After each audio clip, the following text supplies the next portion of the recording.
Hello. Welcome to our comprehensive guide on the DOW or DOW Opcode in IBM RPGLE.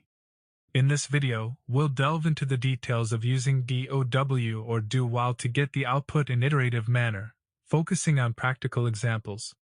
1. Before we dive into the example, let's see the variables used in the program.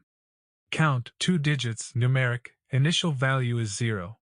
Now let's explore how to use the DOW or DOW opcode to write number from 0 to 5. First, we will create a loop with DOW or DOW for variable count where it will keep on displaying the current value of variable count while the variable's value is less than 6.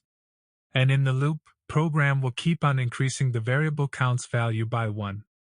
As soon as variable count's value will be 6, control will come out of the loop.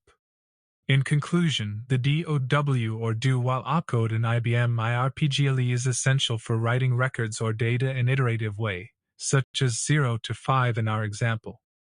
Thank you for watching our video tutorial on the DOW or DOW opcode in IBM RPGLE by Programmers.io. We hope you found it informative and useful for your programming tasks. If you have any questions or would like to explore more RPGLE topics, please leave a comment below. Don't forget to like, share, and subscribe for more IBM programming insights. Happy coding!